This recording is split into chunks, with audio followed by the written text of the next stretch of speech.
Bueno, pero sigo con Arturo. Por ahí hay un mensajito que me envió el amigo. Bueno, Héctor Sierra. Saludos, Héctor. Bueno, Héctor lo llaman ¿cómo es el hombre carpetica? Carpeta. Ya se va a graduar de abogado, de paso. Le está echando. Bueno, sé que él denuncia también que que siempre compra o quiere comprar en bolívares porque la tarjetica y tal, lo que le depositan ahí, tú sabes, la pensión. Pero muchas veces no se lo reciben y no se lo pagan como tiene que ser, como debe ser. O sea, de repente se lo valoran en 6, 7 bolívares cuando lo tiene que transformar en pesos. Y entonces dice que aquello, mejor dicho, lo que hacen es quitarle las 4 lochitas que tiene en el banco. Bueno, eso tiene que haber una investigación respecto a eso, porque la cantidad de gente que está pagando con tarjeta, que de paso es una miseria. ¿Qué se compra con 100 bolívares? Vamos a ver. Medio cartón de huevo y 1 kilo de arroz. Ahí se te fueron 110 bolívares, 110 bolívares de la pensión. Medio cartón de huevo y 1 kilo de arroz. Ahí se le fue prácticamente el salario mínimo. Bueno, mira, aquí hay una noticia también que me llamó la atención, el sistema de seguros en Venezuela. Los aseguradores dicen que prácticamente han bajado entre un 60 y un 70%. ¿A quién van a asegurar, chico? Bueno, es que por un lado el tema del seguro es ¿quién compra un seguro? ¿Quién compra un seguro, exacto? Porque lo otro es que el que tiene el seguro tampoco es que tiene garantía de que llegó a la clínica y el seguro le cubre. Eso tampoco es así. Entonces, el punto es que los seguros, si no cambian la manera de la prestación, va a ser más complicado. Por ejemplo, en Venezuela no se asegura la prevención. Que debería hacerlo el gobierno, ¿no? Que debería hacerlo el gobierno, por supuesto, pero aquí se debería asegurar la prevención, vale decir, yo compro un seguro, ¿verdad?, para que me mantenga en prevención de la enfermedad. ¿Cómo? Bueno, pues eso es lo que voy a ir al médico para revisar la próstata, para revisar el corazón, para revisar los órganos, etcétera, y mantenerlo sano, que es lo más barato. Lo más caro es atender la enfermedad. Pero, lamentablemente, en Venezuela el sistema de salud no funciona. El privado funciona, pero es más caro, más costoso, porque las cosas cuestan, ¿verdad? Y, por supuesto, el problema es que el venezolano pues no tiene el dinero. Esa es la gran verdad. Entonces, el otro tema es que cuando usted puede tener un seguro en dólares, y cuando usted paga las cosas y después lleva los recibos al seguro, que usted lo paga en dólares, a usted se lo pagan en bolívares. Y entonces ahí empiezan los otros problemas. Entonces, el punto es que aquí debería existir una política en materia de prevención agresiva. En estos tiempos, por cierto, el gobierno debería tener una política de salud sobre las personas de la tercera edad, porque es la población más numerosa en el país. Ese tipo de especialidad médica, que son los adultos mayores, debería tener una política el gobierno, pero al gobierno no se le puede pedir nada que funcione, porque el socialismo es que nada funcione en favor del ciudadano. En el socialismo funciona es en favor del que está gobernando y la élite que gobierna. Bien. Así que así como no hay salud en Venezuela, no la hay en Cuba. Esa es la gran verdad. Pero instantes, vamos a hablar un poquito sobre la Universidad Central de Venezuela, las elecciones. Usuaristas merecen una explicación por las irregularidades en estos comicios electorales. ¿Por qué hablamos de esos comicios electorales en la Universidad Central de Venezuela? Porque se ha quedado demostrado el despelote en una elección que diríamos que es muy importante, pero que sin embargo es una minucia comparado a la elección presidencial. Vamos a escuchar un video que hay por allí rodando precisamente sobre las elecciones de la Universidad Central de Venezuela. La comunidad de la Universidad Central de Venezuela, UCV, rechaza que se haya tenido que diferir las elecciones de autoridades centrales y decanales a los cogobiernos. La Comisión Electoral y las autoridades centrales le deben a nuestra comunidad una explicación veraz y detallada acerca de las causas de esta situación, que clarifique el alcance de su propia responsabilidad. Además, están obligadas a presentarles excusas a la comunidad UCBista y al país.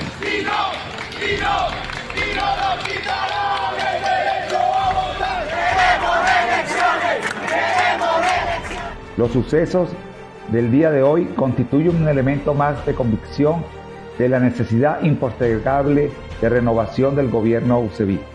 Agradecemos a estudiantes, profesores, obreros, empleados y egresados su extraordinaria respuesta al llamado a participar en las elecciones universitarias. Esta enorme manifestación de espíritu democrático se expresó en la afluencia masiva desde distintos rincones del país y a tempranas horas de la mañana. Los UCBistas de todas las edades que perseveraron durante horas en las colas mientras la Comisión Electoral aseguraba que existían las condiciones para garantizar el proceso y resolver los problemas que se habían presentado y que nunca fueron aclarados. Reconocemos igualmente el esfuerzo y dedicación de los miembros de mesa, testigos y grupos de apoyo logístico, genuinos representantes de la voluntad y la esperanza de cambio en la UCB y en el país. Ahora más que nunca, seguimos activados por la UCB. ¿Por qué sacamos este video, doctor Casanova? Precisamente porque son unas elecciones importantes, muy importantes, pero claro, es una demostración de veces de la desorganización que puede haber para una elección. Que no vaya a ser que de repente también a nosotros se nos presenten problemas gravísimos para las elecciones del próximo año.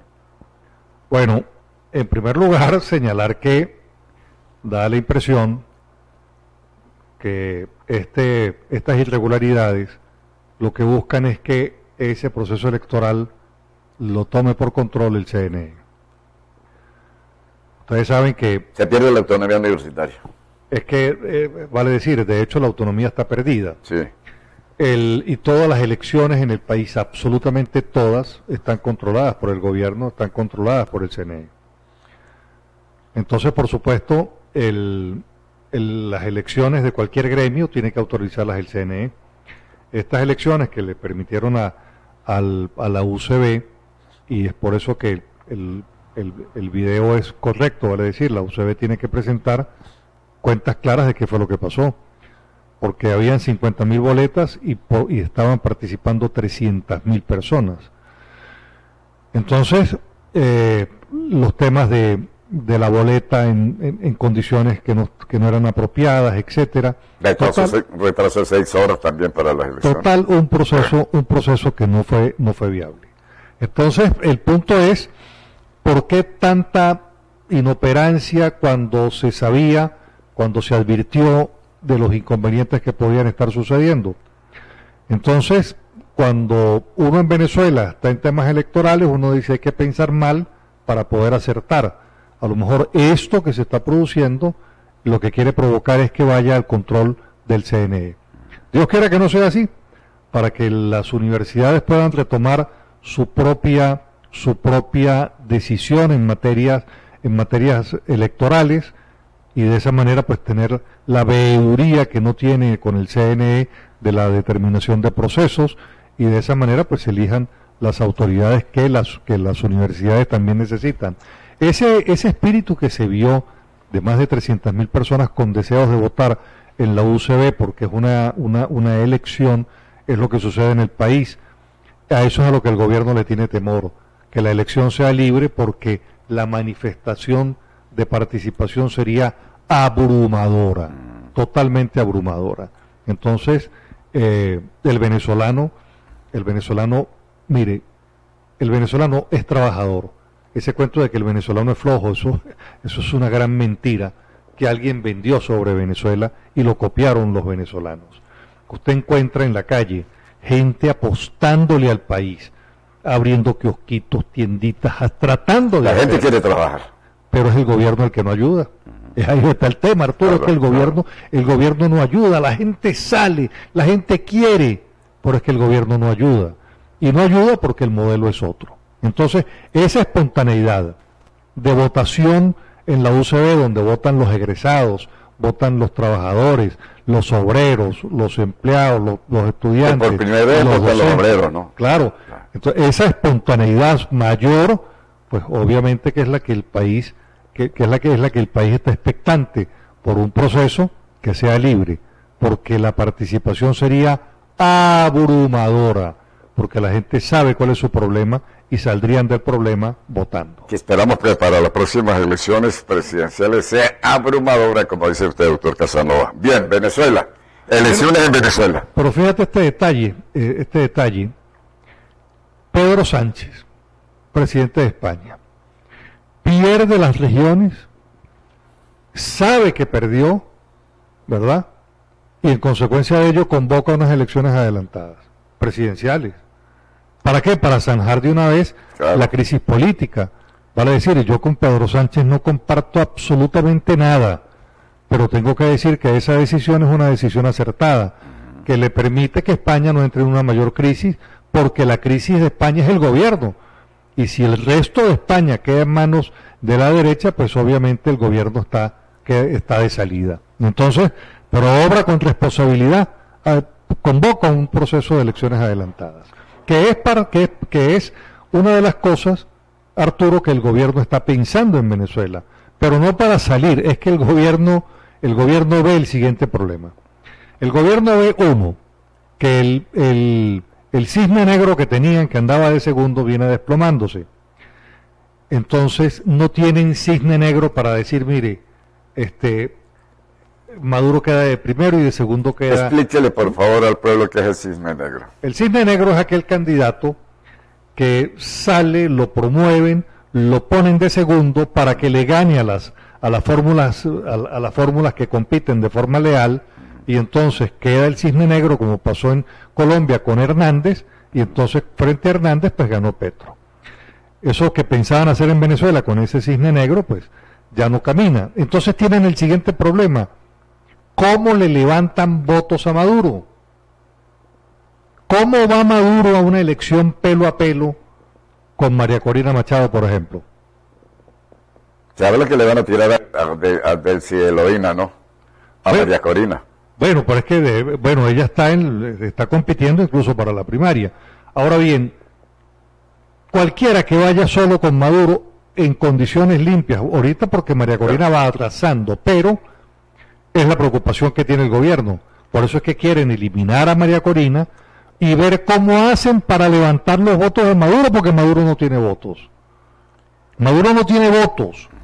Entonces quieren, Arturo, y téngalo ahí de primicia, se están paseando por la posibilidad de la convocatoria de una elección global, una mega elección. Presidente, Asamblea Nacional, gobernaciones, alcaldías, consejos legislativos y cámaras municipales. Se tiene planificado ya más o menos. Eso lo están pensando para poderle levantar los votos a Maduro y decir, ganó Maduro. ¿Por qué? Porque pelo a pelo, Maduro versus solo los dos, la va a ver bien difícil. Pero se puede dar esa elección global. Con este gobierno todo se puede. Con este gobierno se puede incluso lo ilegal. Pero entonces, ¿para qué vamos a unas elecciones, doctor Casanova? Eso es lo que están pensando. Ellos están pensando cómo hacer. Ellos tienen varios problemas. Ellos tienen a María Corina, que por demás dice, si se ponen cómicos con la primaria, yo me voy directo al 2024. O sea, ellos saben que María Corina tiene una fuerza cierta, ¿verdad? Entonces, ¿cómo hacen con una primaria con candidatos que tienen más rechazo que aceptación? Entonces, sería una primaria de poca participación. Esa poca participación la salvaría el hecho de que hay candidatos que irían, como el caso de María Corina, al 2024. Ahora bien, eso al gobierno tampoco le sirve. Entonces, se manejan dos alternativas. Busca la manera de ver cómo liquida María Corina para que quede alguien a que Maduro pueda ganarle, ¿verdad? O si no, entonces se van por la siguiente vía. Es convocar unas elecciones generales para que entonces el que sea candidato a una concejalía le esté buscando votos a Maduro y así sucesivamente. Ahora, y si el pueblo de repente haya esa jugada del gobierno y si el pueblo por fin despierta y se lanza a la calle. Una de las cosas que el gobierno promueve con el éxodo es la posibilidad precisamente de que los que se fueron, son votos los que se fueron. El gobierno se quitó de encima 7,5 millones de votos en contra, ¿verdad? Y entonces, por supuesto, procura que en la minoría, de lo que vamos ya quedando en Venezuela, entonces pueda tener un piso donde ganar.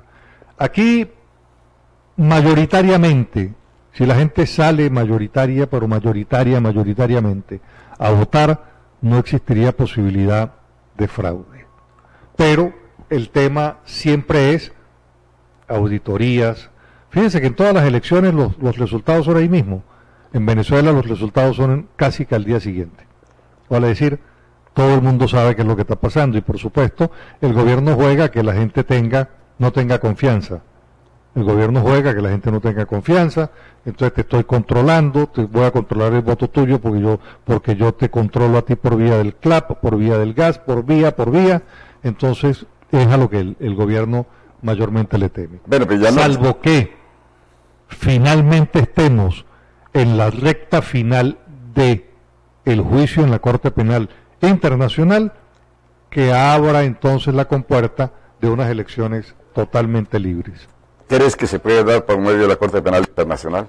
La Corte Penal Internacional al parecer va directo a ese proceso de juzgar a los que están señalados con armada para salir de la crisis, convocar unas elecciones libres y que se monte un gobierno de transición. No se puede dar lo mismo que ocurrió con Rusia, que ahora Rusia más bien demanda a la Corte Penal Internacional, ya es el inverso. ¿Será que Maduro quiere también demandar a la Corte Penal Internacional? No, porque es que el caso de Rusia es distinto, porque es que Rusia no es signatario del sistema interamericano.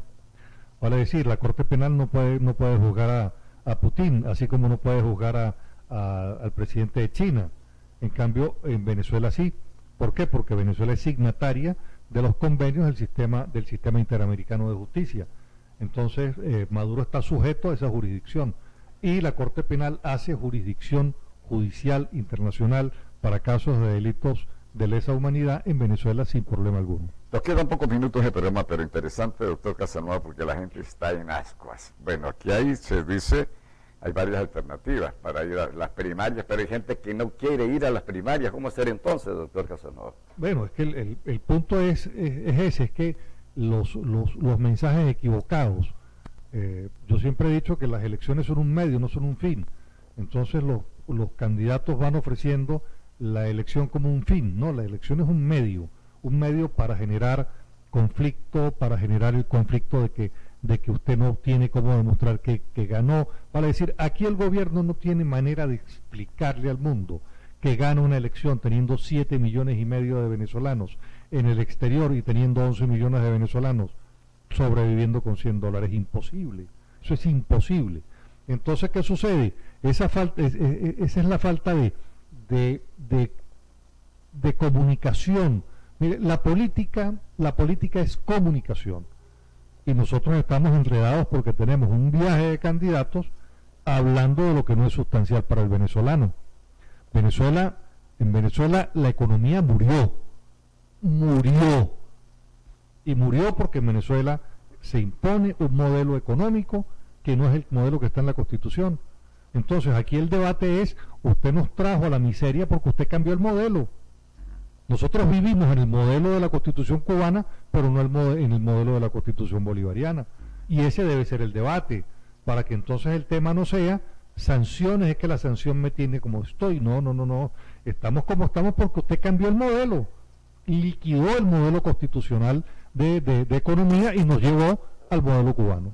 Gracias, doctor Carlos Casanova Leal, por esta interesante entrevista, como todos los lunes, que en verdad es interesante que ustedes también, mis amigos, presten atención para que nos ilustremos un poco más de la política venezolana, y no solamente venezolana, también política internacional. A ustedes, para mañana a las 8, están invitados, ¿ok?